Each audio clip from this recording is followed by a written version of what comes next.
Yeah, I think they are. All right. There we are. We're live. Good day, everyone. That's not on here yet because the first one, and it's 4th of July weekend. This is one of those weekends where I'm just like, does anyone show up for this thing? Is it going to be me and Tracy Pinter? Or I don't know. But you said with quarantine, you wouldn't know that from the Jersey Shore, though.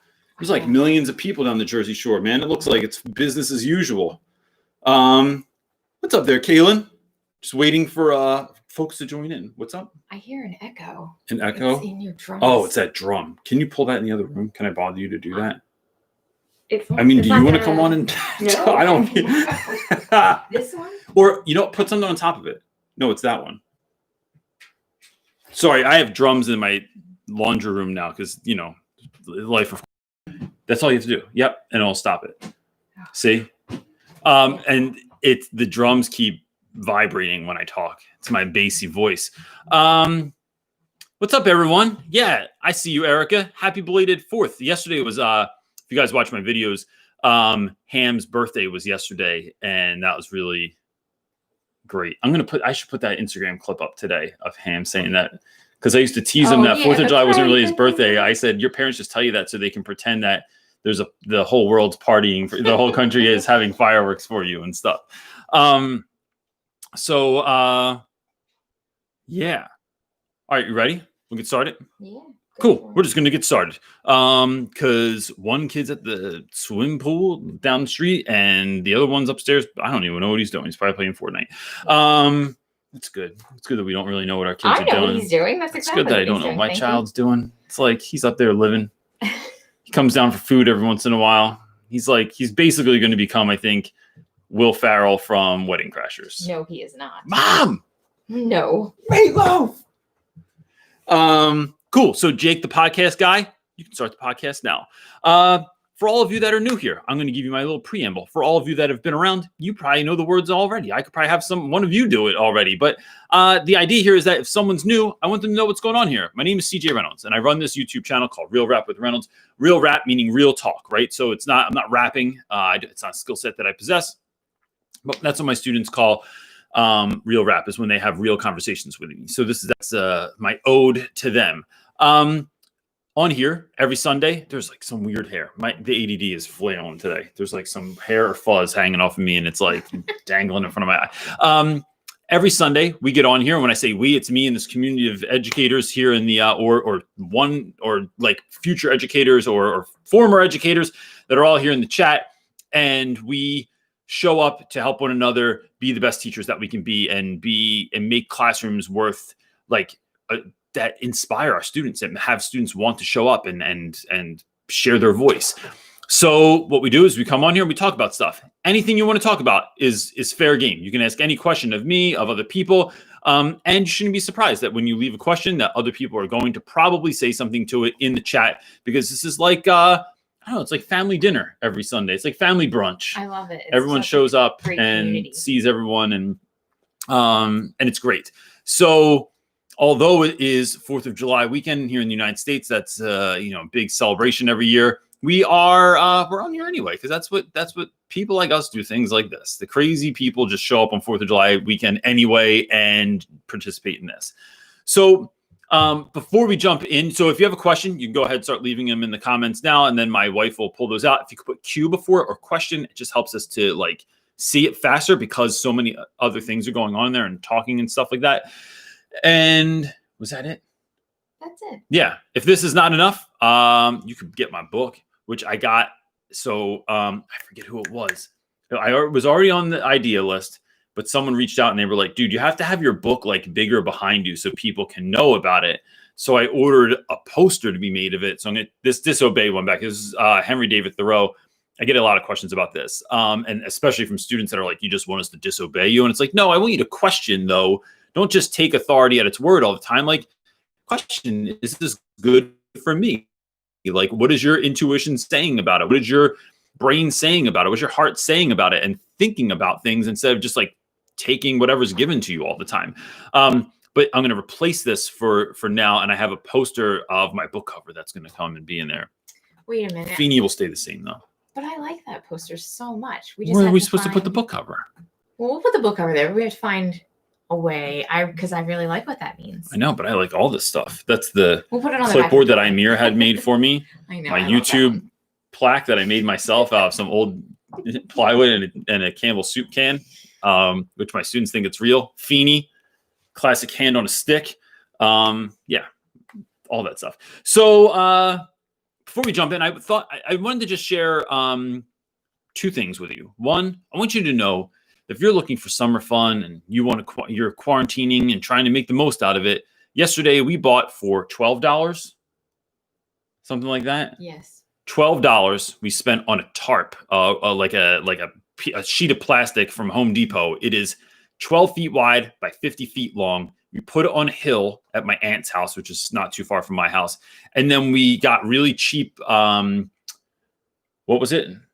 Dish detergent, dish soap, and sprayed it all over it and then squirted it with water. This was an hour of dangerous fun, although fun. It was so great. I'm going to put stories on Instagram later because it was such a great thing that my son was just like, he just kept going. Brody, who's so sarcastic right now, he just goes, Dad, I just want to like just take a moment and just thank you for doing this. Aww. And I was like, oh, thanks, man. And then I'm reading a couple things this week. I'm trying to like get through a lot of stuff. I've been listening to more than I've been watching. So I've been listening to the new Kevin Hart book, The Decision, which is it's only available on Audible. It's not like an actual physical book. So I've been listening to that, and I've been listening to a lot of podcasts, but I'm also reading, well, I didn't start this yet, but my friend Todd Nessaloni sent me this book. So this is Todd and Adam Dovico. Oh, man, you know how I am with names. Vowels. No, it's vowels. It's the vowels. Vowels. So they just came out with this book, When Kids Lead, that I'm interested in checking out. Adam wrote Kids Deserve It with my buddy Adam Welcome. Todd wrote with Adam. They wrote, yeah. So I'm going to check that out this week. Then I'm reading, this is Jonathan Alsheimer's book, Next Level Teaching. These are both DBC authors too. And so we send each other our books. So this is like not necessarily like a plug for DBC, although, unintentionally it is. I just like these two dudes and I just want to read their books and see what they're about. And Alsheimer works at Hamish Brewer's School. So if you read Relentless, I'm going to check this out.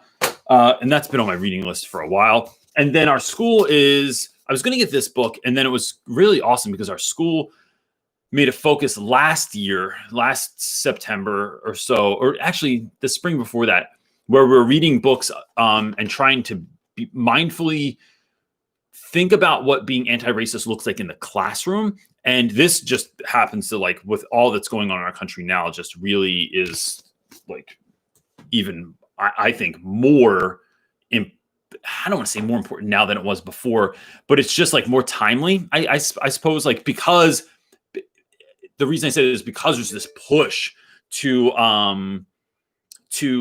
really focus on things like equality, inclusion, and freedom. And this is like that. So that push is really, clearly all over us globally right now. So I'm excited to get into that. And then what we do with that when we go back to school is like we have small groups and we talk about this stuff. Last time I read Michelle Obama's Being. Mm-hmm. I can't remember.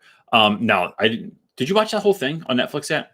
I don't know if it's based on the book. I don't think I finished it. I have like literally 10 minutes. It was really good. The only problem is we good. go back and you have this monster book, and then you go back and you have like 45 minutes to break it down with one another. And it's like, not enough time. No, we should have read like one chapter and had to report back on that, or had it be longer over the summer or whatever. But I just want you to know that's what I'm reading this week. Yeah.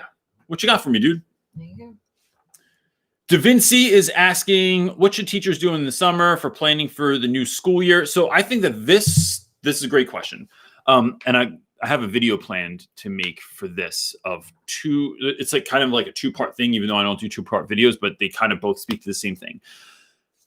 I think that this summer is different than every other summer that any of us that are living have sort of had, because we are quarantined, right? So like you can't still to some extent, like a lot of us are, I'm still like actively not going out. I'm not seeing people. We do have some folks that have started to come over. They sit in our tiny garden and we have drinks at night or something. But overall, we're not like, I'm not going to parks. I'm not going to down to the boardwalk and stuff like that in Jersey. The beach will come, but we're trying to figure out a day when there's like not 9 gazillion people on the beach. So that usually is something that restores all of us. The beach is the only place my kids could spend 10 hours there and never ask about going home, or can they go on the iPad, or can we play video games, or when are we leaving? Like, they just are focused in. And I love that, which is part of the reason we also want to own a farm one day, because that's really good for my kids, that level of nature.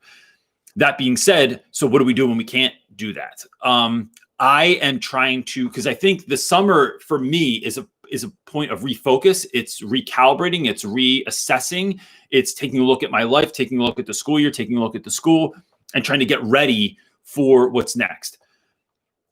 What do you do when a lot of the things you did to fill you up aren't there? I think that it's already in our wheelhouse. I think that this is what educators do. We make something from nothing. We are used to no budget, no books, not enough supplies, not enough seats, too many students in a classroom, and we can figure it out. So that's me this summer trying to reimagine some of the things I normally do, and what are ways I can still get the job done without having access to a lot of things I usually have access to. The other thing is, what's school going to look like in the fall? Are we digitally learning? Are we half and half? Do we have small groups? Are we all in a classroom and everyone's behind like freaking plate of glass and they have a mask on and there's like, pool noodles come off their head so they can social distance? I have no idea. So my plan for the summer is unlike any other summer.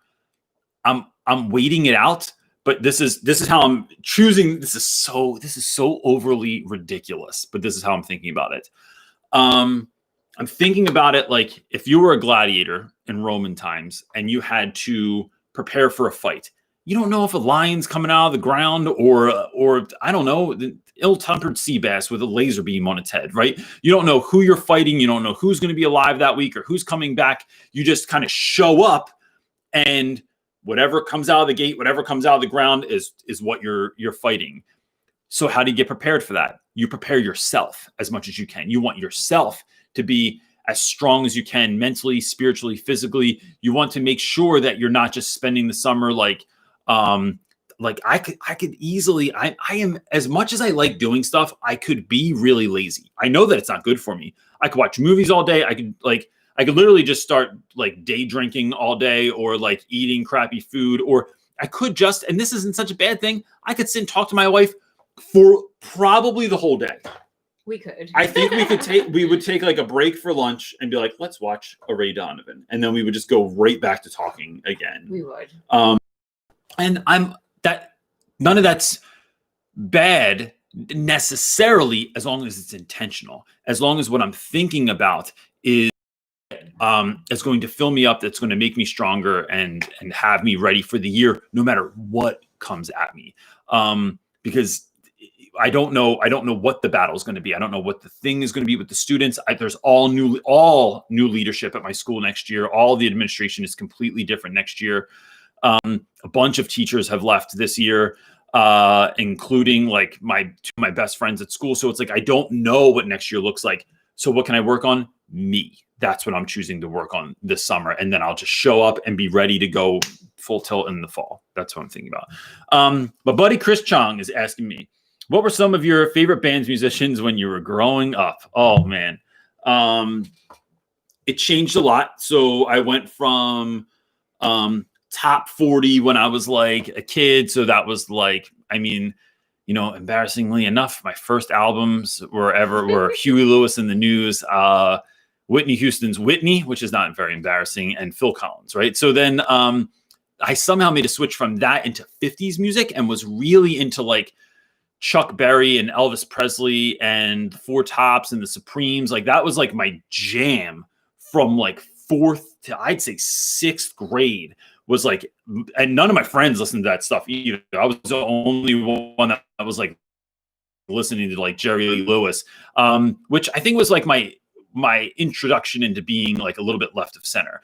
And then the shift that went from that to like metal bands. So then like Motley Crue's Dr. Feelgood was like my favorite album. And then that shift went from that to NWA's 100 Miles and Running, because I was hanging out in Philly and at my cousin's house and everyone was listening to hip hop. And then that went from hip hop that I had literally zero connection point to, right? But I listened to it for, a number of reasons, but to look more hip hop that I could get down with, which was like the Beastie Boys, Diggable Planets, Tribe Called Quest, Boogie Down Productions, stuff like that.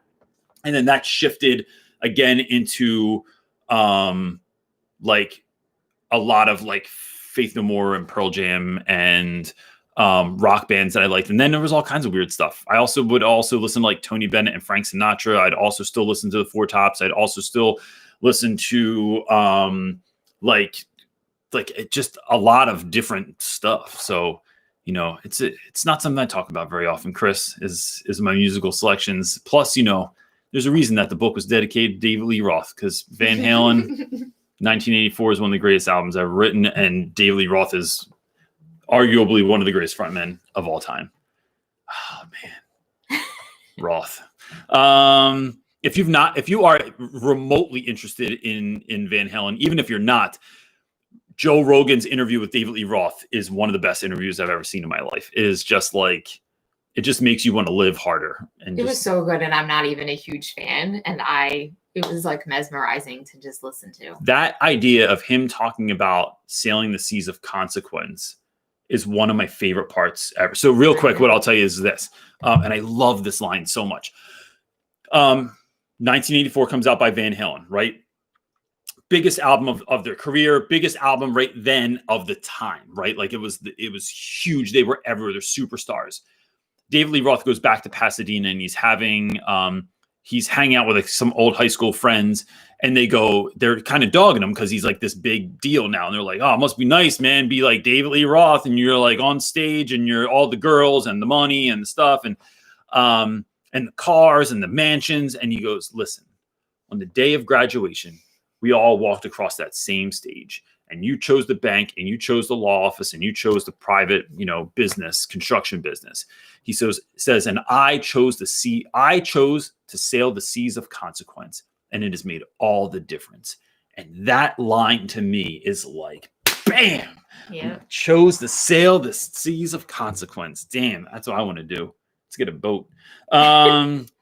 Going off is Chris's question, how do you incorporate music into your classroom? So Tim is asking, Timmy Delia. I use music in a ton of ways in my classroom. Sometimes it's vibe, right? So especially if I'm feeling like outside the classroom's a little bit chaotic or whatever, I will play. I really like, there's if I don't know what it's called, but I forget. It's like, if you type in lo-fi hip hop beats, lo-fi hip hop, there's 24/7 channel on YouTube, and it's this little girl who's like been doing her homework for, I don't know, the last 10 years and it's animated, but it's just her writing, right? And so just to give you a visual of what it's going to look like, it never stops. It's never like aggressive. It's this kind of like, it's almost meditative, right? Like the beats that they play on there. And I love it because it's something I can have on in the background and no one's going to get like, it's not like if you play a song that's too danceable or exciting, like that might not play into what your lesson's going to be that day. So I have lessons where I want students to kind of vibe out, kind of be in the moment. We're doing something together. And so if I have like jams on and they come in and it's like, that's not going to work to that. Or there's other days when I need kids to be excited. So I have certain jams that I'll put on that are going to get kids excited. What I try to do, and the way I've seen teachers go wrong with music is when teachers try to school kids on music, that's never worked for me. I don't know if it's worked for other people, but like, I think it's fine to be eclectic and to play a lot of different stuff. I used to work with this guy in Camden, Mr. Major, who used to play music in his classroom all the time. And he would play all different kinds of stuff. That hasn't worked for me. What I try and find is like stuff that I know students are like probably going to like, that they can just kind of vibe out to. That works. I also play music when we are listening to, when we're reading in class. So like, no matter what we're reading, if there's a romantic part, or if there's an action-filled part, or if there's a funny part, I'll play music accordingly. So I have this, I think I have it around here. My neck's still jacked up. I have this small Bose speaker, and it's a Bluetooth. It's like $100 at Target, something like that. But I think I got it for Father. I don't even know what. I have no idea what it costs because you got it to me for like Father's Day or something. It was about $100. But I'll queue up on my phone certain songs for that day. Like I'll have a list and I know when to play them. And then, or I'll have like a private playlist that I'll have set up already. So if I know there's going to be like something action, something scenic, something, and there's a crowd that I can play crowd sound effects over, I'll do that sometimes in certain classes. And that really helps. It like helps break the monotony of just everyone sitting there reading something. Because if you play adventurous music behind it, it makes kids, they read into it every time. If you play romantic music, it just makes everyone crack up and makes it like slightly more awkward or a lot more awkward. But in a really funny but in way. a way that's just funny. It like kind of Yeah. breaks the awkwardness in a way because it makes it so ridiculous right now that like now that you're playing Barry White over a love scene. And a friend of mine, real quick, Mr. Major that I used to work with, he used to have back in the day, he had his iPod and he always had the newest songs uploaded on there. And he would let kids pick music. So each day someone got to be the DJ.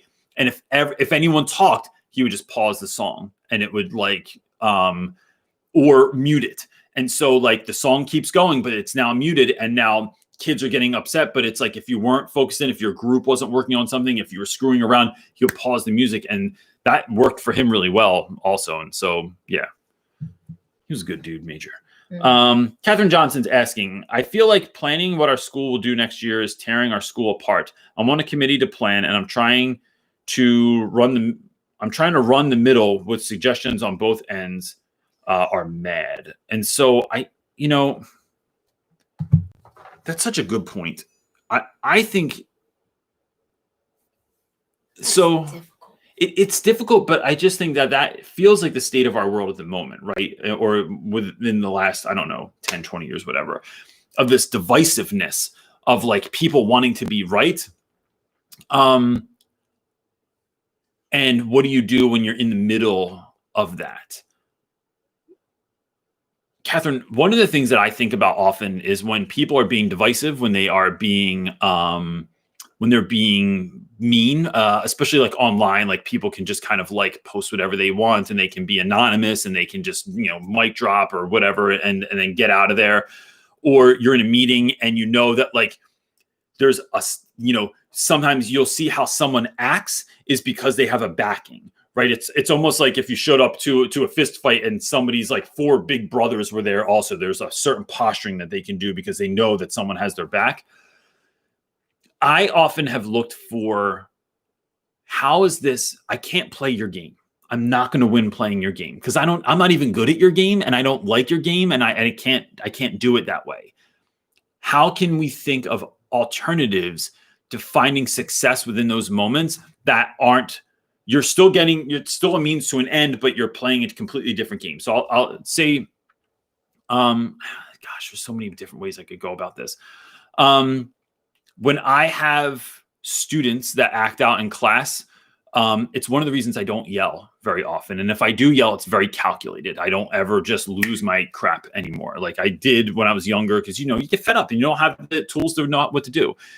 But when we can go left of center on things, I think it benefits people. So I think about, we were just talking about this morning, actually, when I've had any number of people in my life that have made my life really difficult, like family members that I just have just made my life. And I'm not going to name names right here because I want to just not put them on blast on the internet, but like, it's been really difficult. And all my life, it's been like this. A few years ago, one of those individuals, I decided to start just focusing on the things they ever did in my life that were positive, right? So just helpful things. And in doing that, I ended up writing a letter to one of those individuals and saying, hey, I know that we've clashed a lot. I was thinking about this the other day, and I just wanted to thank you for these like 10 or 12 things that you've done in my life and tell you what they meant to me. And that changed everything, right? I'm no longer, I no longer butt heads with that individual, but I also no longer see that individual, but like but I know it got back to me that was so impactful, positively impactful to them, right? Or if I think about, what was the other thing we were talking about with regards to I'm sorry, we're focusing on questions. There was another example that I really thought was meaningful as well, where it's like, it's just kind of going against what people think they're going to get out of you. Well, right. I often said it's because of somebody else's trauma or baggage. Yeah. Like that they're bringing that, like whatever they're aggravated about, it's like hitting something very personal generally. It usually comes from a very personal place when you're passionate like that. Good or bad. And I think like, even when I think about parent teacher conferences, when I get a parent that comes in and they're furious at me, right? They're furious at their kid, they're furious at the school. And when someone comes in and I just have in the last couple of years started saying, I'll listen to anything that you have to say. First of all, you can just go full blast. And I say, I want you to know more than anything that your child's success is the only thing I want. I only want them to win. I'm not interested in being right. I'm not interested in being first. I'm not interested in being your kid's like favorite teacher that they ever had. I'm only interested in them finding success in what we're doing and them achieving all their goals and dreams that they have set before them. People can't argue with that. There has never been a parent that has been like, but will you do this? It's like, nope, you need to know that my mode of operation only comes out of success for your kid. That's all I want. Every decision that I make, from the way that my classroom looks to the way that I get down with students, only has student success in mind. So if you go into a meeting and it's like, and that is happening, I just think that trying to think of a different way to approach that. I'm not exactly sure what that is. But I would say that if I was thinking about that, and if I knew that I had to go into that meeting, it's what are we trying to get at here?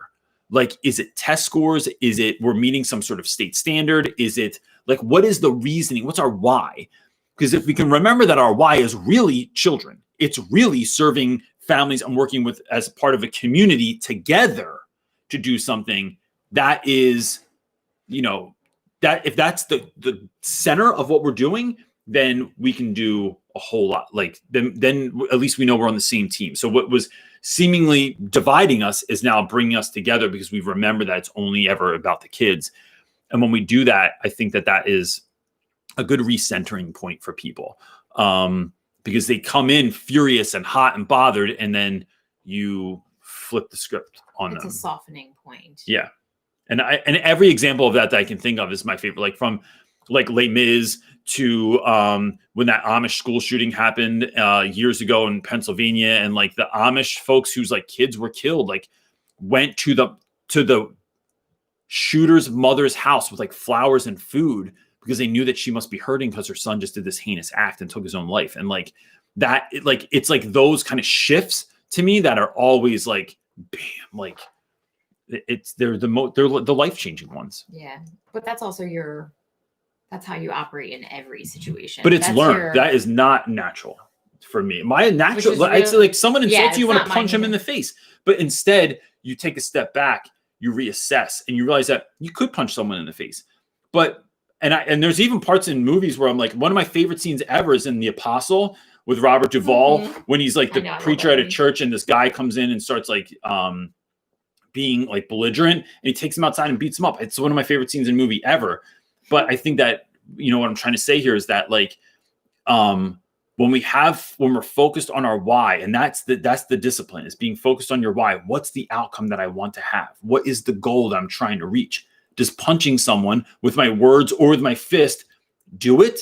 Does being right achieve that goal? Yeah. Or is it stepping back and being humble and trying to be creative and kind or brave or having justice on your mind? Like, that changes how you do stuff. And it's hard. It's not every single time it's hard. Absolutely. Wine glasses filled with water.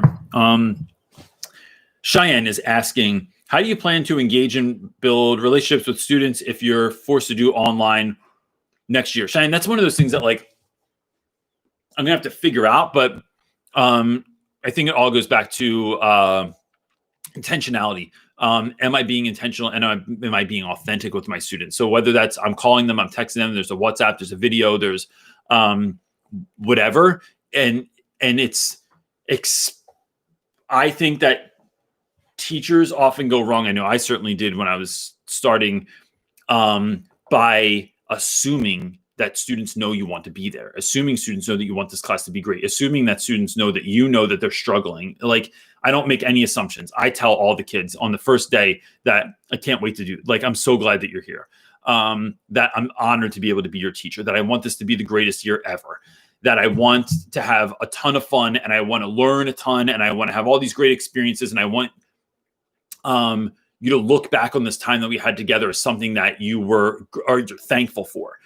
And so in doing that, and I want kids to know that, like, there's no preconceived notion of who you should be, with the exception of, like, don't stab a kid with your pencil, but like, I'm not looking for you to be like at a certain place. I'm looking for where you actually are, so that we can work together to bring you up to where you need to be. That goes so far. And I think we can do that in a video. I think we could do it in a voicemail to parents. I think there's a whole lot of ways to do that, but it's about being authentic and being intentional, but then following up with that. That if I say I want to have the greatest class ever, I have to make plans to be able to have the greatest class ever, to have the greatest guests and projects and trips and stuff. And so I think that intentionality will win out. That's my guess. So just thinking about ways that we can do that with our students. Manel, I'm going to say your name wrong. I really apologize if that's incorrect. Manel Nasri is asking, I'm going to hopefully graduate soon as a middle school English teacher. Awesome, man. Congratulations. I'm all the time wondering, what should I do so that students take me seriously? How can I gain their trust? I think it goes back to that same piece I just said, man.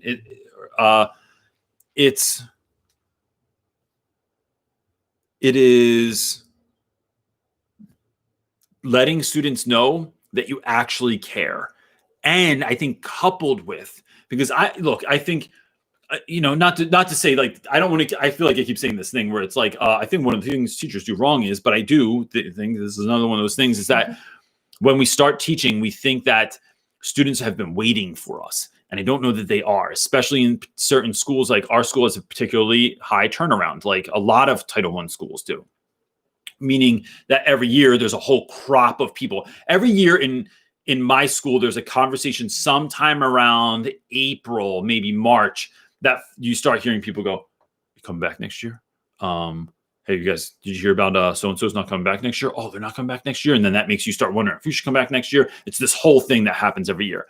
But in like good public schools or private schools around me, that's not a conversation. You're there until you die. Like, you stay there for 30 years and you're in the same classroom, and it's never a conversation.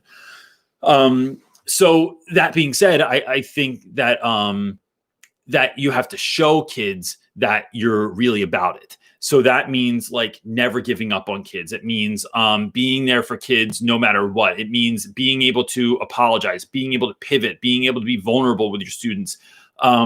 And through that what comes through that is authenticity, and authenticity is what wins the day, because authenticity builds relationships, because kids realize that you're really trying to be about what you say you're trying to be about. And you didn't just start strong and say, I want this to be the best class ever. And then it goes south, and then you're like, screw it. No one wants to do this anyway. It's like about figuring out, it's, just because you were DJing, I talked about this in the book, just because you're DJing and everyone's on the dance floor and they're having a great time, and their hands are in the air, like they just don't care. And then you play the wrong song and it clears and everyone goes to the bathroom or for another drink.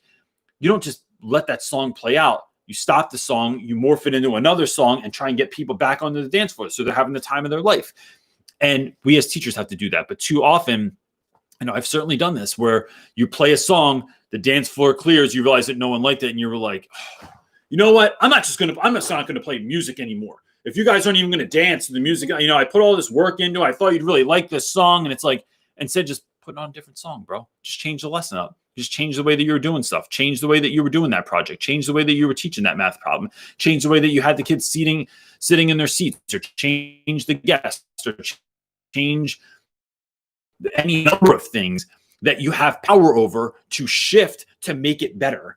And I think that, or say, what song do y'all want to listen to? And not like in a way that's like, fine, what do you guys want to listen to? Then it's like, what can we do to make this the greatest? I need feedback. I'm struggling. I thought this was a great idea for this, and this reason. What would you guys say, or what I say guys, because I teach all boys, but it's like, what would you all say to like help me speak life into this? Let's create something together where we're learning and growing together, and you're giving students a voice, and that changes everything.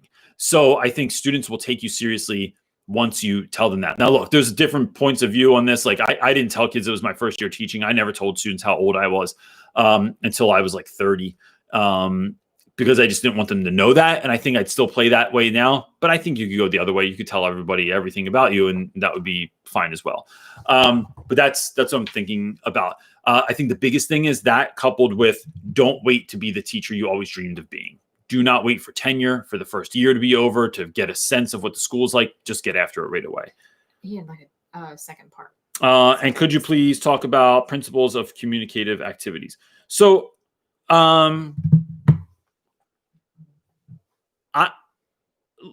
this is how I'm reading into that question. When we have conversations in class, nothing's off the table, right? Like, and if there's something like what I mean by that is that I'm willing to talk about basically anything. I've never had anyone ask me a question that wasn't something I was willing to talk about. Now, look, that doesn't mean if they ask me about like, what's it like to make out with your wife, like, or something weird, like something crazy. It's like, yeah, it's like, bro, now you're just being inappropriate. But if it's something that has to do with, it could be race, religion, politics, drugs, the legalization of certain drugs, the dealing with depression. I thought I said that one already, but yeah, religion. It could have to do with things like racism or sexism or something else. Those are all things I'm willing to talk about. But what that usually looks like is I often pivot it so that I'm not the know-it-all of the classroom, right? I'm not like speaking from on high. What I do is facilitate conversations. Well, what do you mean by that? Like, let's talk about that sort of thing. And what that does is, I think it allows students to be curious. It allows them to know that they can ask questions. It allows them to know that you're not afraid to talk about stuff. And look, if you don't feel completely prepared to do this, it's fine, especially as a first-year teacher, or as, there's any number of situations where you might feel uncomfortable bringing something up or talking about it in class. I will sometimes say, that's a great question. I want to dial that in a little bit more and talk about like where you're coming from with that. So maybe we could talk about that after class, but I never run from any conversation, or I find partners that are going to help me have that conversation in a little bit of a better way. Right. So certain topics in class, I just don't know about. Like, so when there's certain like religious pieces that have come up as part of books that we've read, like, so Persepolis is the Muslim, like everyone's Muslim in it, and I don't have all the answers for all that stuff all the time. So I'll bring someone in that can sort of speak to some of those ideas, questions, cultural differences, stuff like that. So it's about partnering with people as well, so that you can have fuller, richer conversations, because you realize that you are not the expert on every single thing. So when I teach the history of hip hop, I often bring in community members weekly or bi-weekly to help students work through some of their thoughts and feelings, concerns, questions about certain stuff, because I realize that I am not, especially as a 43-year-old white dude, I'm not the expert on Black culture, right? Like, there's certain things I have not experienced, so I can't speak to them. So I bring in people and I partner with people that can. And then I think that works great too. And then, so if you feel like you can't do that in your classroom yet, it's about putting yourself in spaces where people are having those conversations, so you can glean knowledge from them as well. Two parts. Got it. Minoic, I think I'm saying that correct. Minoic is asking, do you start the new year with getting to know the students bonding, or with an emphasis on rules? I'm trying to do both, but starting with both ends up with them not taking me seriously and not following the rules, and starting with the rules ends with me not feeling safe enough to open up with me. At least that's how it feels. So that's a really great question. I never start with rules. I tell kids, so I have a couple of videos on this. I have what I do on my first day of school and what I do on my second day of school that might be good for you to check out. But that basically looks like like what I've said earlier, I love letting students know. So let me start like this. My sense is that, and I know this a little bit from speculation, which I don't really like to do, and a little bit from just knowing other teachers and talking to people and seeing how they do their first day. Most students go to school, and on the first day, it is a huge emphasis on rules, policies, and procedures. It is going over the syllabus and reading it word for word. It is very long syllabi that have multiple pages sometimes that run it all down. Sitting through 8 periods of that a day has got to be mind-numbing. So my alternative to that is when the students come in is to say, to meet you at the door, shake every single hand, which will clearly not happen this year. Maybe we'll use the handle and stick this year. But with coronavirus, I just don't want it. So figure out something else. Kids coming in every day, typically though, shaking every single kid's hand, looking them in the eye, saying hi. I tell them they can sit anywhere that they want on the first day, but I tell them your attention needs to be on me and I'm not going to talk for a long time. But what I need you to know more than anything is I'm so happy that you're here. I want to have the greatest year ever. I want you to know that the way that my room looks has been explicitly designed for you, and that I want a room that you even want to be in. I want to create a space that you want to show up to. I want to create lessons that make you want to come to class. I want to work with you to figure out how you learn and what you want to learn and how you want to learn it, and give you some autonomy in the class, some freedom in the class to be able to really dial into what you want to do. I want to do trips and have speakers and go places with you, both in the school and outside the school, that is going to be unlike anything else. I want to make a truly memorable class that we are all going to be excited about. And I want to get to know you because you're important and your story is important to me. So I'm going to ask you a lot of questions about who you are, where you're from, what you're about, because I'm interested in you. And the more I know about you, the more I can teach through the lens of something that you're interested about. I want you to know that everything that I do is never to be cool, because I haven't been cool since 1995. But I do it. So if I reference a video game, a book, a TV show, it's because I know you're interested in it, because I've talked to you and I've learned what you like. And now I am willing to step into that world. So if you know anything that's cool, anything that I should know about, anything that's coming up and that some old dude like me might not know about, I'd appreciate you letting me know. The books in my room are all here for you. They've been handpicked by other students, not by myself, so that you can hopefully find yourself in a book. And I talk about all that stuff, man. And then I talk about me, who I am, give you a sense of like who I am, who I'm married to, what I do on the side, what my kids are like, how I have a dog and I like gardening. Because I want kids to leave having a sense of who is teaching them, who this person is. And then not until like the third day do we do the syllabus. And I only have one rule in my class, and that's give respect, get respect.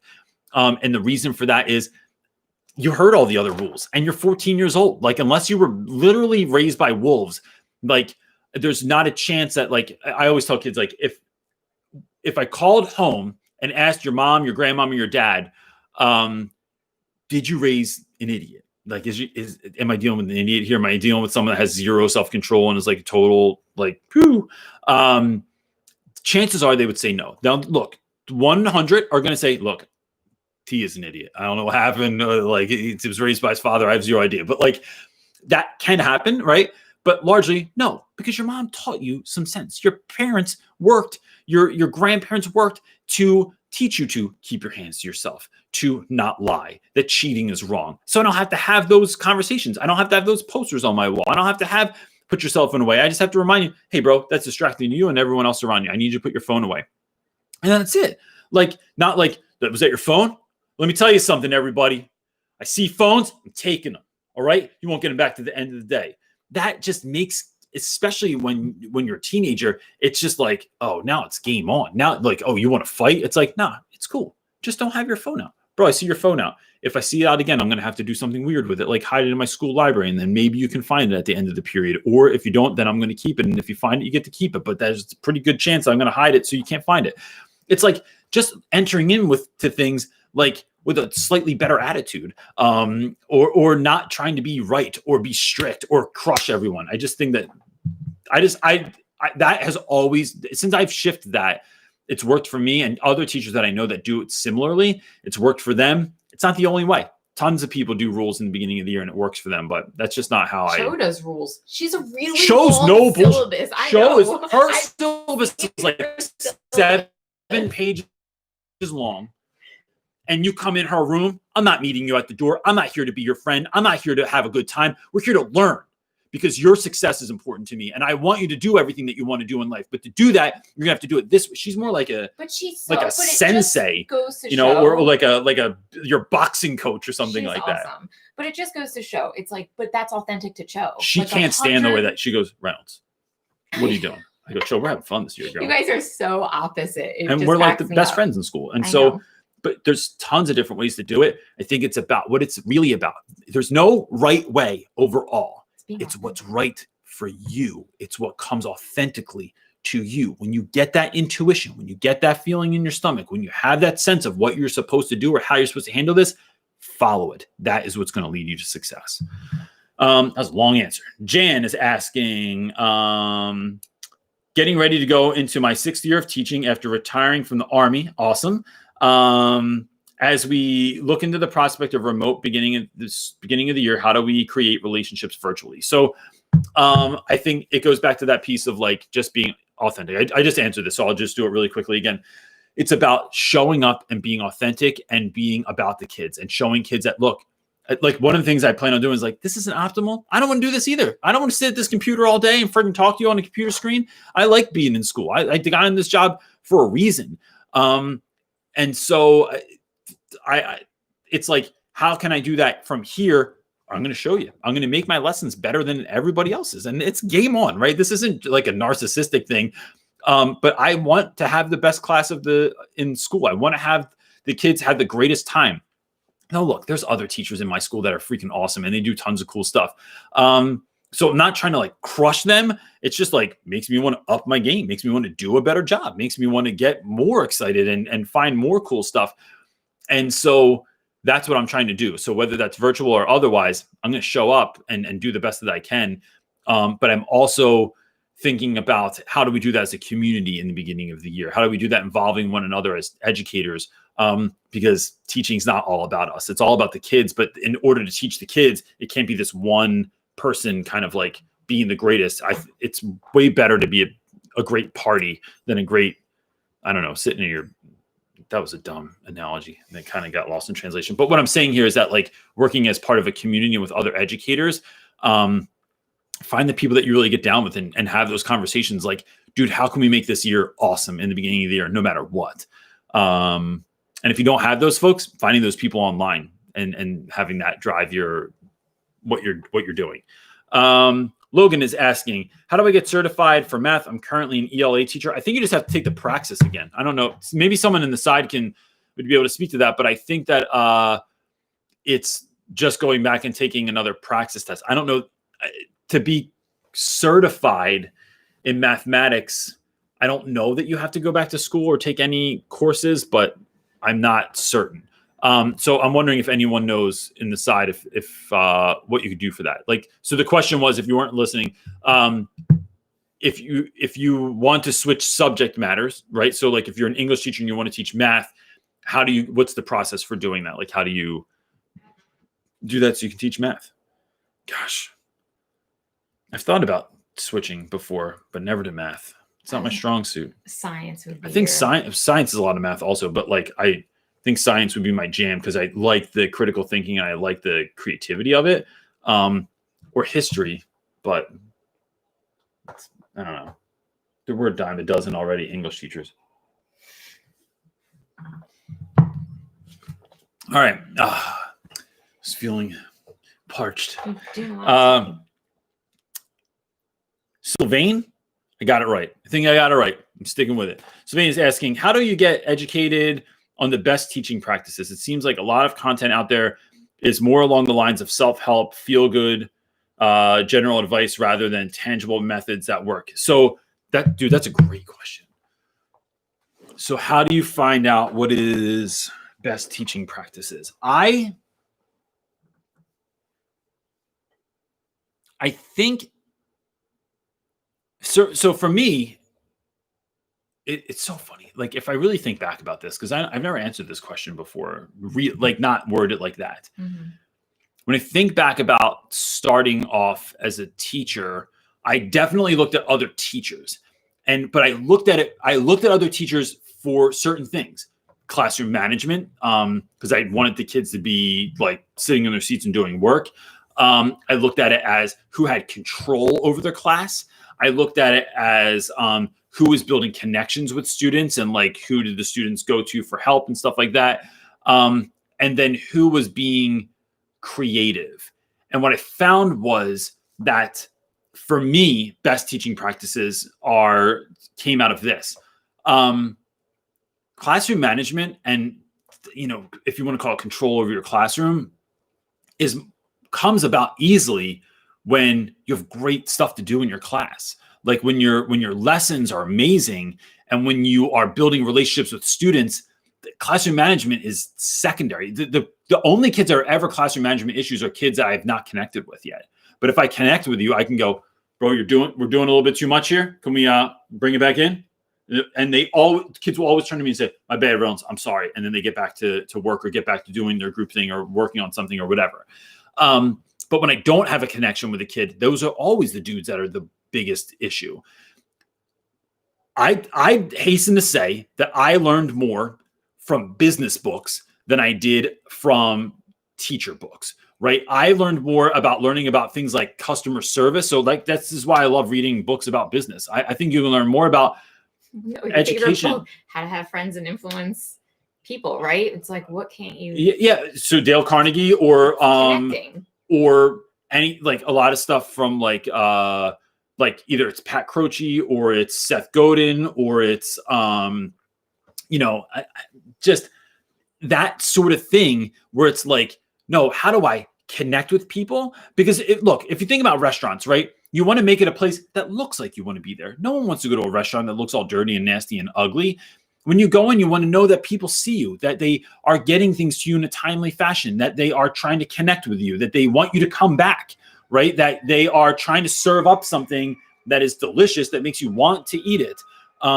The best bars are places that people just go back to again and again and again and again and again because they like being there, right? So in that mindset, it is meeting kids at the door, letting kids know that they're seen, letting kids know that like some of my favorite restaurants, like you can bring up something or like some of my favorite bars in town are like the ones that like, when it was the Old Dubliner, we would go in and they were like, what kind of beer do you guys want in here? And then they ordered the beer that we wanted so we could go there and drink the beer that we wanted. Yeah. And that was like, that to me is like giving students ownership over their lessons. And so I think that it is, best teaching practices. One, don't cement yourself into anything. Like be fluid, go with the flow, try and figure new stuff out. Two, it's knowing that every year, every season is going to be different. It's not the same student. So it's not the same stuff. You can't just keep recycling things all the time. I think three is, connection with students. It has to be about building relationships. When you build relationships with people, then that makes them, it takes care of 100 different things, including classroom management. It gives you lenses to teach things through and lets you know what your students are interested in. And then just trying stuff and letting kids know sometimes. Like I didn't, for the longest time, it was like, you can only write in pen in my class and it has to be black pen. Then I was like, what the hell is that? That's just stupid. Like, why do I have to just black pen? Because it's like, because I made some arbitrary rule about it. So now it's like, I basically don't care what you write in anymore, as long as it's not highlighter or red, because I grade in red. And so it's like, it's like, but I had to shift out of that. It was when I started doing like, timing all of the things that I'm doing. So like every day on my whiteboard, I have everything, or on my Promethean board, like, here's all the stuff we're going to do today. So it's no surprise. So that what I'm doing is getting away from kids asking me, hey, what are we doing today? It's like, it's all on there. And then there's times next to it. So this activity will take roughly 5 minutes. So if you want to go to the bathroom in the middle of it, it's like, are you finished yet? Because we only have 5 minutes for this. So can you just finish this, then go to the bathroom? It's totally cool. Like, never try and stop anyone from going to the bathroom. But it's like, are we using our time wisely? Or the reading section. All right, guys, we only have 15 minutes to read today. So I need to get on this, and this is what we're going to do in this. Or you only have 10 minutes to meet with your group. So use that time wisely. Don't just be small talking.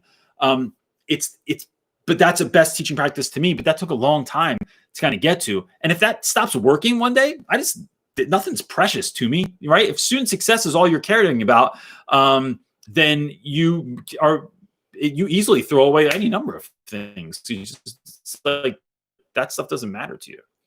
Yeah, I think what's really interesting about their question is that I think they fall on either side, right? You're either like teaching like feels more self-helpy because there's no clear-cut one path, or you have like they say here's a method and like do this method and they expect it to work for everyone, but really just not everybody learns in that or operates. But our whole lives are like that. Way. We've talked about this with like when we do like diet experiments, right? Like juicing for some people is great. It sucked for us. It was you ended up with like leg cramps and it was all crazy and it was gnarly. I mean, well, you do something really liked it. But keto has been something that you've loved. Yeah. For me, more of like a slow carb diet works for me. I feel healthier. I feel more energetic. I feel ready to go. It's, some people it's running. It's like, how do you get fit? Some people can run. Some people lift weights. Some people play tennis. Some people, do hot yoga. Like, but I wouldn't say to everyone, go do hot yoga because hot yoga sucks. You have to have a level of like, I don't know, like of willingness to beat yourself up to go to hot yoga, right? Or to run in the hot weather or the cold weather. So there's a part of it is it's all rooted in the same thing, right? Which is getting healthy and doing certain things so your body is healthier, right? But it is the journey to get there can be so different, and that's just fine. It's okay. Yeah. But that's why there's never any clear-cut way to do it. And to be fair, when schools try to do that, when they do scripted lesson plans, when they do when they get by programs and insist that everyone do the program because this is going to make kids better readers, writers, and test takers, they're doing a disservice to the students because it's this one size fits all, and it's like this isn't one size fits all. There has to be. You have to figure out ways to sprinkle magic on it. So unique. I can't imagine anybody thinking that learning would be any different. It's unique to you. Yeah, but even the things that they try and make sound like they're. No, I know they're never. That's what I'm saying. Like none of those. They work for some. First of all, can we just note that Mr. James Pete? No, I'm not. I'm going right back to your question. So Billy, I'm going to ask you a question in 1 second. But Mr. James Pete said Van Halen. He said not arguably he is talking about David Lee Roth. Pete. Oh, you'll love all of his comments. There's a ton of them. Billy has asked. Billy, that is an extremely professional profile picture. Good work, man. Starting my master's in ELA Ed in the fall. Curious. You've often said that you don't assign homework. How do you make time for reading novels in class, and what novels do you teach? So I'll say that the reason I stopped doing that was because I found that my students weren't reading, and no matter how hardcore I was. So if I said, look, here's 20 pages that you have to read tonight, or you have to read these 30 pages by Wednesday, or whatever it was, I found that maybe 5% of the class did the homework. And then you show up on Wednesday and you're ready to jump into this lesson and you created this thing and you're assuming that everyone's bringing this knowledge with them, but no one read. No matter how accountable, no matter how much I tried to raise the bar, no matter how I tried to frame that, it just wasn't working. What I found is that there were a number of other factors for a lot of students that just led to them not reading at home. Sometimes there was too many other people at home and there was nowhere to be quiet. Sometimes you didn't have the self-discipline. Sometimes you had to go home and take care of your siblings. Sometimes you had to work. Sometimes you had to, it was just like you didn't have that kind of discipline. And so like I had to help you realize that like it's like helping kids learn how to learn or how to do the things that they need to do.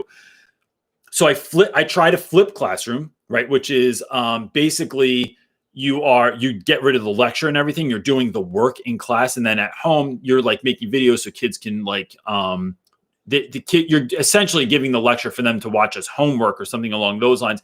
But then the reading and the writing and all that stuff is actually taking place in class. That didn't really work.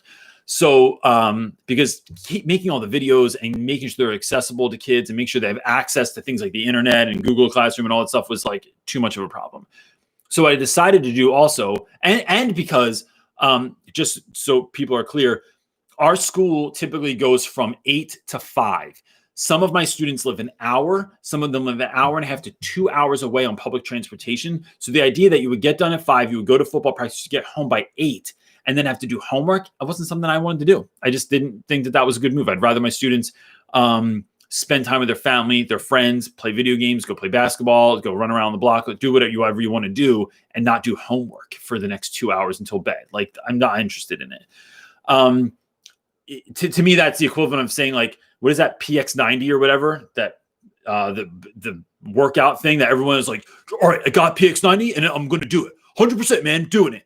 And then it's like 2 days in, you're like, screw this. Whereas like I can keep running every day because I set the bar at a mile. And I always do more, at least a little bit more than a mile. But even if it's 2 or 3 miles a day, that's pretty good. 2 or 3 miles of running every single day is good, right? But a mile, all right, bro, you went and did a mile. Not everybody can do a mile. So it's like rigging the game so your kids can win. So what I try to do now, though, is I have to maximize my time in the classroom. There is no BS. There's no downtime. That bell rings, it's game on, and it doesn't stop till the bell stops at the end or rings at the end. Occasionally, I'll have classes. So my first period of the day takes that whole time. Maybe would have taken a little bit longer. And I get it right by the end of the day. So sometimes at the end of the day, they have like extra 5 minutes or something because you just kind of fine-tuned it. But we read in class every day, and it is like for a sustained amount of time together, or as small groups, or as individuals. That depends on the lesson. But it is that I find is far better, and the kids are far more apt to read. You're reading with them. You're showing them how to read. You're inflecting. You're reading it as a play together. You're reading it with music behind it. You're getting kids excited, and when they come in, you're creating excitement so that when you read, it's more exciting. And then when it's done, even if there is homework, you stop it at the right part. So it's almost like a cliffhanger. All right. And as the rock came crashing down from the cliff, stop right now. Close your books. Everybody, you're not going to believe what happens next. Someone's about to die. And then we're going to talk about this tomorrow, but you have to read the next 5 pages so you know exactly what's going on. Someone's about to die and someone's going to get their life threatened. I need you to be able to answer both those questions when you come in tomorrow. And then the bell rings and they're out, and you ended it like a great episode of a TV show where kids want more. And so I think so I just have to play into that. And a lot of people don't like that, to be fair. A lot of folks have given me a hard time, or like think that like we need to, if we raise the bar, kids will rise to the occasion. We're being too soft on them. I don't think we're being too soft on them. I think we've educated kids in a wrong way in a lot of classes over a lot of time, especially my students who have like teachers last 1 or 2 years and then they split and go somewhere else. And it's like, so all their teaching practice has been practiced on the students. And now I have a lot of guys that read on a 2nd to 4th grade reading level in the 9th grade. So it's rigging the game so your kids can win, so that they can do the best that they can do. And then letting them know in 10th grade, they're not going to do this. In 10th grade, you're assigned the work and you have to read it. I'm trying to build those skills in so that they have the grit to be able to read that long. So that's it. And then we read every year. This year, it changes every year, but it's basically something like Of Mice and Men, Lord of the Flies, Fahrenheit 451, Persepolis, which is a graphic novel about the Iranian Revolution. There's a new book last year that we started reading. I forget what it was. Merchant of Venice, and sometimes V for Vendetta. And then I'm working on shifting some of that this year, but that's what we do. And then a poetry unit also. Stephen is asking, question, have you ever experienced working with administration that insists their authority to the point of bullying their own teachers? If not, how do you suggest teachers deal with this? I have done this, or worked with admin that think it's like their way or the highway, like administration that does not believe in relationships, that does not believe in restorative practices, that does not believe that talking to students and building relationships with them and their families, they think that that's soft and that it's not a good use of time, that it's like quick, fast justice. And then it's like, you do this and this happens. So I've just seen that play out all wrong. I've had kids come into school, like as a ridiculous example of that. I used to have this student that could not tie his tie, right? And my man would come in, but it wasn't just couldn't tie the tie. It was like those little buttons that you have right here to hold your collar down. His tie would go over that. And then the back was sticking up. And it was like the kind of kid that you just wonder, like, man, like you've never walked into an uncovered manhole in your whole life. And like, you've made it this far, right? Like, so like you can survive, but like, this is getting this all together, like he would button his shirt and like different buttons would be like, it would be like this button up here was buttoned into this button down here. So it made his shirt look all crazy. But he would walk in and like there was an administrator that I worked with that would stop him whenever he saw him and like berate this kid in the hallway and like tear him down and be like, this is not how we come to school. You're old enough. You should know how to do this. You're not taking this seriously, blah, blah, blah, blah. But then when I would talk to the kid, it was like, bro, we got to talk about this whole situation that's going on right now. Because I don't know what's happening here. And then learning that like the kid's dad never tied a tie, or that he didn't have a dad and his mom didn't know how to tie a tie. Learning things like that, where he came from, like he wasn't able to wash his clothes all the time. He wasn't able to iron his clothes. He wasn't able to like, you know, it was, or that he felt that the school, there's other students that feel like the school is like trying to oppress them or hold down their individuality. And that's why we have uniforms. So that's why they do certain stuff. And then communicating to kids like, well, let me talk to you about uniforms. Like whether you believe in it or not, like the idea behind it that I'm going with anyway, is that we are trying to create a space where where kids aren't being judged on their clothing because everyone's wearing the same thing. So like everybody, I always say everybody has enough clothes for one dress down day, but not everybody has enough for two.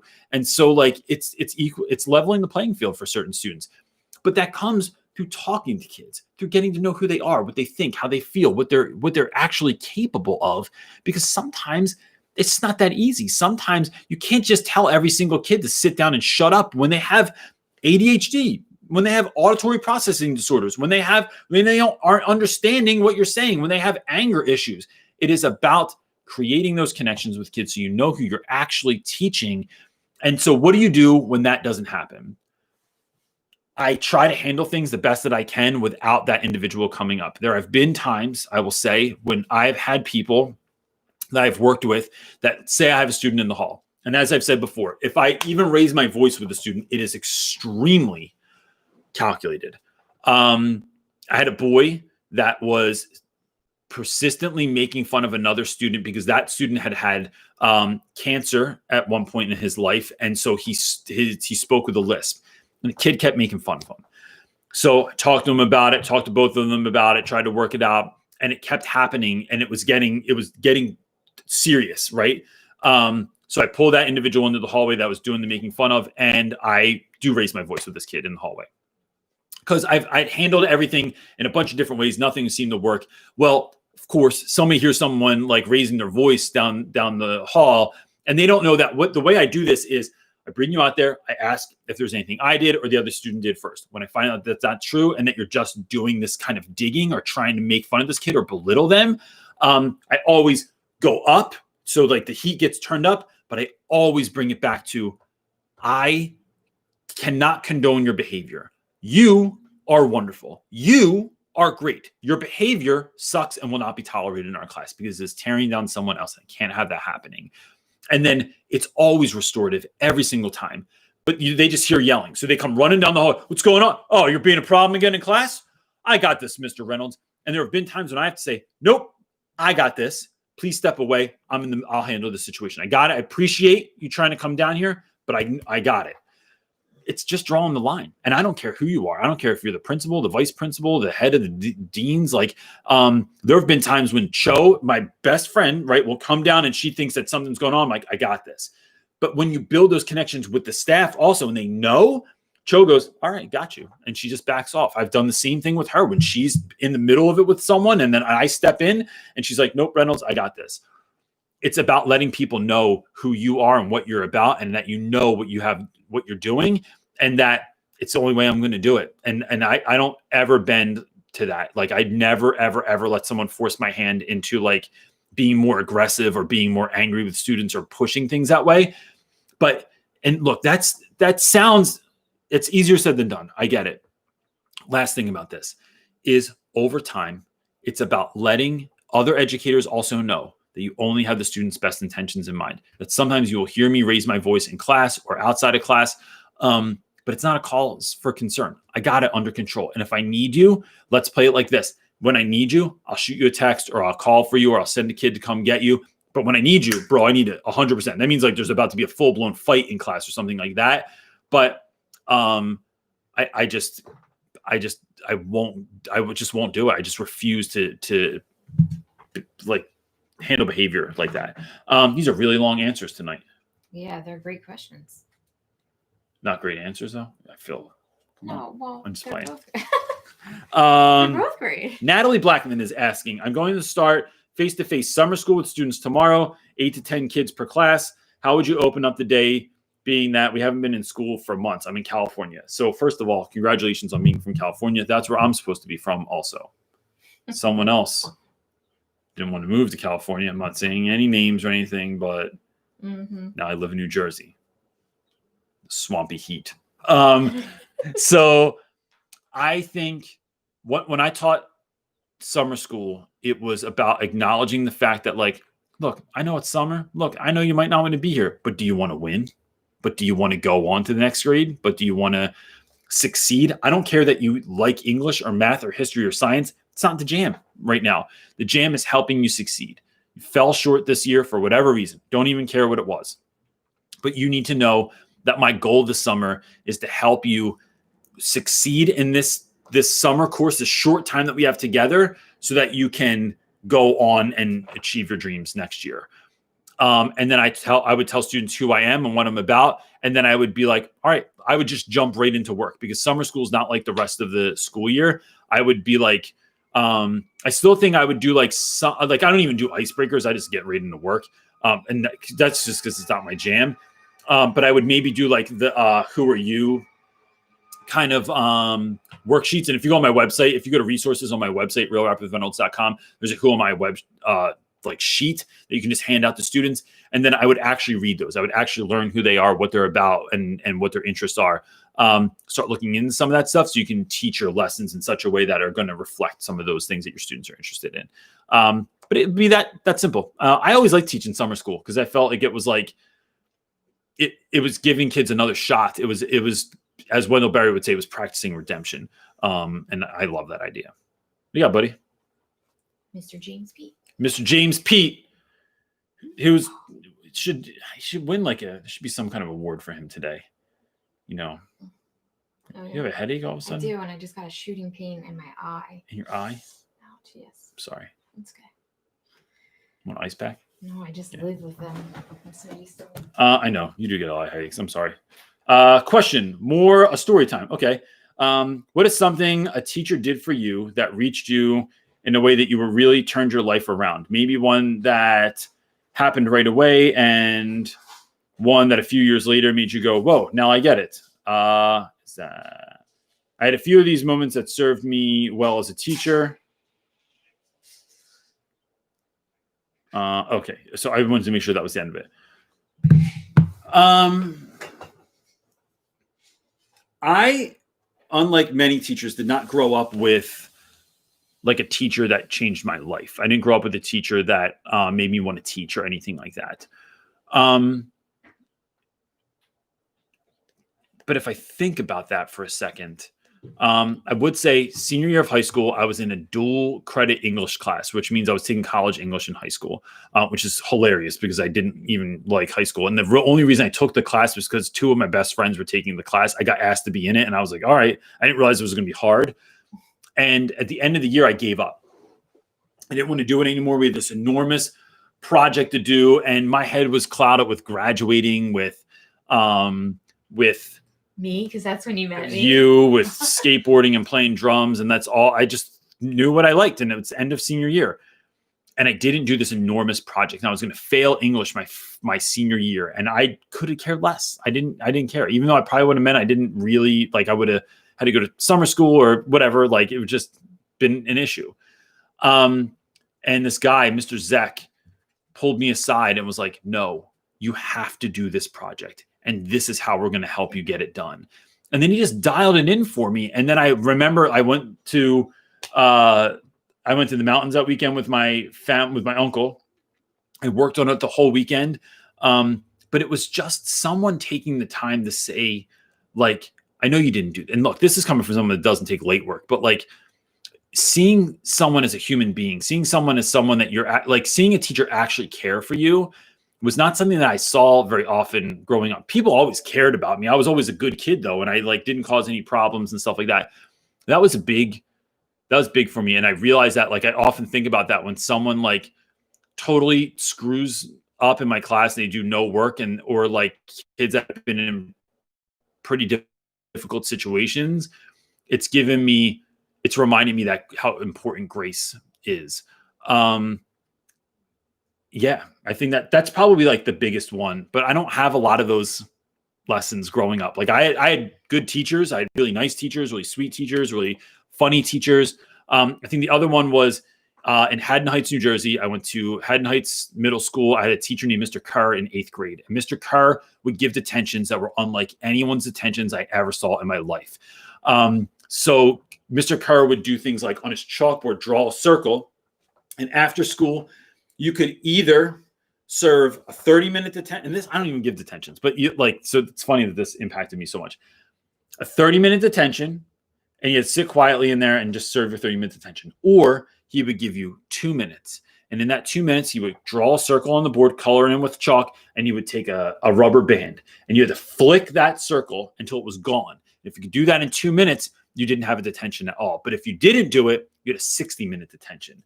And it was just, but it was like, dude, I can sit here for 30 minutes, or I can try and do this thing and get out of here. Or one time these kids were throwing paper balls in class at one another when he wasn't looking. So we made them both show up in school after school. They made 10 paper balls each. He lined up the desks in the middle of the room, cleared the desks on both sides of the classroom. How do you not connect that this is where you get your wacky ideas? No, I think that's part of it, but I think it's just in my DNA. It's the people I come from. It's the Joey Testers and Uncle Bills and all those people that made me who I am. They had to have a fight with paper balls. He tallied who got more hits, and the person that lost had to serve both people's detentions. The other kid got to leave. I love it. Those are fantastic ideas. So it's just like this. It was figuring out ridiculous ways to handle things. They did that one. Sorry, I was busy taking. I don't have your next one on there. I don't know. I feel naked now in here. I don't know what to do. You can ask. We're at an hour and 15 anyway. So answer that one. Okay. That was a great one. Jacob Ingram is asking, do you think building relationships will be more difficult now that we're not able to get close to them, shaking hands, seeing students, if they are on a split schedule? I don't, and this is why. I thought about this a lot because relationships are my jam. It's the way I am able to do anything. I think that it's hard to say some stuff sometimes because I don't want to sound like I'm just dogging everyone, but I just think that school sucks so much. And I think that if school sucks so much and you can just make school a little bit better by figuring out a way to sprinkle magic on whatever you're doing, it makes your class better. So we have a friend named Billy. Billy can cook 0 things, but one time she came over to our house and everyone brought a dish, and Billy brought Brussels sprouts, and she goes, "You got to try my Brussels sprouts, dude. I'm not eating Brussels sprouts. They look like cabbages that just didn't have the ability to like be real cabbages, and they're gnarly and they smell bad when you cook them." She's like, "No, I saute them, but I want you to just try them." So I begrudgingly tried. I remember sitting at Nate and Jen's house. I did too. Remember that night? In between both of us. I ate one of her Brussels sprouts. They I was were like, so good. They're so good. I go, "What the hell, dude?" She goes, "I sprinkle a little bit of sugar on them when I make them, and it cuts the bitterness." And I was like, not something I'd ever expect Billy to know. It's regular school is Brussels sprouts. Can you sprinkle a little? It's the spoonful of sugar helps the medicine go down. So when you're building those relationships, when you're creating a class that kids want to go to, are you creating online content that, although it's short, even if it's 3 to 6 minutes, are you making something that is exciting for kids to watch, exciting for them to gauge it, and they feel like you're paying attention to their answers and that you actually see them because you're speaking to that? Are you intentionally reaching out to kids to just ask how they are, ask how quarantine's going, ask what they miss the most, ask what they've been up to, what movies are they watching, what Netflix shows are they showing? You're showing an active interest. That's not teachery. It's human to human. You're just trying to connect with someone. That stuff wins every single time. I can't say it enough because it just shows people that you care, man, and that you're willing to go a little bit of the extra mile. One of the greatest returns I've ever had on an investment from a business standpoint is to as many as I can. And I will say I have done this for hundreds of people now. I don't know if thousands, but definitely hundreds. If I get an email from people, and some of the people in here might be able to speak to this. If you have emailed me and asked for advice, I often send back a video that is made just for you. If you tweet at me or send me an Instagram message on a DM, I often respond by either a video message or just a voice recording sending it to you. And that means a lot to people because it's not just you typing back, they can hear your inflection. They can hear you say their name, right? And that's a big deal. When a student realizes that you remember their name, that you can say their name, that's a big deal. Or what everyone else calls them. So like if everyone else calls somebody something else, right? And like we have a kid at school that everyone calls pastor. And just being a part of that, right? It's like, it's seeing someone else's humanness. And I love that. And I think that that's how we're still going to do it, virtual or not. We're going to show kids that we are showing up, that we're about them, that we're willing to go the extra mile, and that they are important to us. And I'm going to show you because I'm just asking you about you sometimes. And I think that that is one of the best ways to be able to do that. So, no, you have a few more questions. Sorry. I know. Let's go. Yeah, I got it. I'm really hungry all of a sudden. Oh, sorry. You make me some lunch after this? Sure. I love you. Avery Noodles. My wife's so funny because if I make myself lunch, she always goes, I would have made that for you. And so that's when then I just ask you. And then my students will be like, your wife cook for you, Mr. Reynolds? I'm like, all the time. And they're like, damn, like, how do you get her to do that? I'm like, I don't. It's like, if I make it myself, you're always just like, not when or you're like, working. You're too when slow. I was working, yeah, get out of the way. You're too slow. It drives me nuts. Because, sometimes chicken takes 4 hours to make. In my life, everything's a baked potato. That's what it is. Avery Noodles is asking, have you ever had kids that are defiant beyond all belief? Like you ask them to go outside into the hallway with you, but they just refuse to get up. How do you deal with that? I call people in most of the time. So I'm not, one of the things I try to never, ever, ever do, and a friend of mine, Randy Rebai, who's a really great writer, and you should all check out all of his books, Patron Saints and Nothing, and Infinite Number of Parallel Universes, and After Shot Drops are all books that you should get. He told me once that you should never have a power struggle with a student. And so what you don't want to be is the class is the audience and you're standing there going, no, you will do your work. You will step in the hallway. You will listen to what I say. And the kid's going, no, I won't. No, I won't. No, I won't. No, I won't.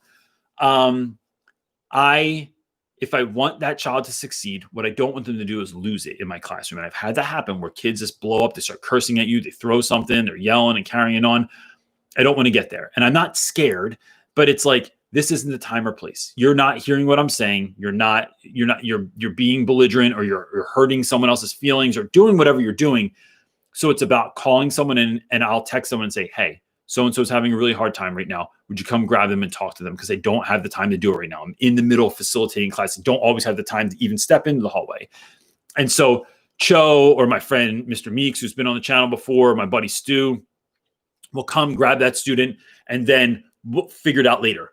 The key is to always follow up, right? This is where people go wrong so often. Don't let anyone else handle your business. They can help you with your business, but ultimately you need to follow up with them and with the student and find out what was going on so you can get to the bottom of it and come up with, okay, so next time, if this happens, if you start feeling this way, these are some things we're going to do. I think that wins a lot of times. Now, look, sometimes it doesn't. Sometimes kids are a mess the whole year and problematic the whole year. But I think that is so often you're tapping into something in them. There's some past trauma, there's some past feeling, there's some story there that you might have to call in other folks. Maybe it's the therapist in the school, maybe it's the social worker, maybe it's the parents, maybe it's the admin. But with the mindset that I say the winning goal in this is you're not trying to win. You're trying to help that student the best that you can. And when you try to win, it's like, yeah, got you. I did it. I won. I was right. I got you in the hallway, got you in trouble, whatever. But if it's like constantly only trying to help, and that's hard, man. It's hard when someone tells you to go like screw yourself, or they curse at you in class, or they tell you that you suck or whatever. But I just know that that's the way, because I've seen it happen. I've seen kids come back years later and thank me for stuff because like James Pete was saying earlier, like sometimes kids don't really realize in the moment that you're helping them, but years later they remember that moment and they're like, damn, man, like that was it. I could have got kicked out of school, but like the way you handled it helped. This is your last one. She said, I think we skipped her question. Oh, okay. So I think this is her question. Okay. So Janelle, we might have skipped your question before, but I'm going to answer it now. Thank you for sticking with us, because these things, the chat blows by sometimes. Can you do a video with one of your students so we can hear firsthand how they see you as a teacher? I think that would be really cool. So I have an Instagram video that I'm going to put up, and Janelle, I'll just say, I love that idea. I don't like compliments, and so it's very difficult for me to hear students or hear people. And this is a constant thing I work on in my life, right? Which is funny because I really like when people like me also, but I just don't want to hear them say that they like me because it makes me feel all freaking weird and stuff. Sometimes. That being said, I have a video where Taj, I don't know if you saw this one, where he was talking about what lunch meant to him in my classroom and how much he's like, this is how Reynolds rolls it out, and this is how we do it, and this is, this is what makes Reynolds the best, and this is why we love Reynolds. And I'm standing there, and I'm like, this is so awkward, because I know that they love me, I know that they care about me, I know that we get along, but it comes from a place where you don't need them to tell you that to know it. Yeah. So here's what I can try and do. I think I might ask a bunch of, because look, this is the only way I can handle it, is if I get a bunch of kids where I'm not sure what you're going to say, shit might go sideways. You might say something and you're like, nah, I think Reynolds does this sometimes and it pisses me off. Like, you definitely have had kids say that to you 100%. You're not perfect. No. And I'm not everyone's jam, right? Like, not every band is everyone's jam. And so like, so yeah. Janelle, let me figure out how to do that. And I will do it, and I will try and make it as authentic as possible, so that is not like some kind of don't ask all your favorites nonsense. But I would say that, and not to just get someone to buy my book, the forward of my book. So my book is back here, Teach Your Class Off, the Real Rap Guide to Teaching, meaning real talk about teaching. The introduction or the forward to my book is written by a former student of mine, Romina, and Romina is one of my favorite students of all time. But damn it, she was hard won, man. She did not want anything to do with me. And she talks about that in the forward, how she hated me. And I was the first B I think she ever got in a class because she didn't do something. I didn't think she did it as best as she could. She was mailing it in, and I called her on it. But now the other night, so Romina's about to turn 27 this week. Yep. Right. Mm-hmm. Romina turns 27, and she asked if she's doing 27 shots over the week with 27 people. And she hit us up and she's like, can I come over your house and like, would you do a shot with me? Is that too weird? And I'm like, nope, 100% I'll do it. So, she's going to make like a little video about all the different people that she hung out with during that. But, you can get to that place. And so, yeah, let me think about doing that. That's an interesting idea. Look, gang, I appreciate you so much. If you're here later, I was telling everyone earlier, I'm reading a few new books. I'm going to just start talking about these as I'm reading stuff. When Kids Lead is Todd Nessaloni. He's another DBC author. He sent me this week, and I want to check out him and Adam's book. Next Level Teaching. This has been on my reading list for a long time, but I've been reading this monster back here, which is Why Are All the Black Kids, or what is it? Yeah, Why Are All the Black Kids Sitting Together in the Cafeteria? And that was a really dense book and really full. And so that took a lot of my time, so I wasn't able to get to these other ones. And then How to Be an Anti-Racist. It's something I'm reading with other folks from my school so we can have this conversation and implement some of those ideas and thoughts into our classroom next year. And then that's it, gang. Look, if this isn't enough for you, or if it is, we're back here every Sunday, 1 p.m. Eastern Standard Time. You can also go on to our YouTube channel. You can follow us on Instagram and Facebook or Twitter. Twitter and me. It's great. It's a great connection. Or our Facebook group, Real Rap with Reynolds Teacher Talk. But please fill in the questions when you join so we know you're not a business or something like that. Someone that's trying to go in there and troll. We're trying to like keep pure teacher, educator world kind of stuff. Even if you're a future educator, totally cool. Or I do mentoring. I do coaching calls. So you can sign up for those on our website at realrapwithreynolds.com. And that's it, everybody. Hope you have a great week. Peace. Hitting all the buttons. That was 1 hour and 30. That was pretty good. Mm-hmm. Feeling good. A lot of great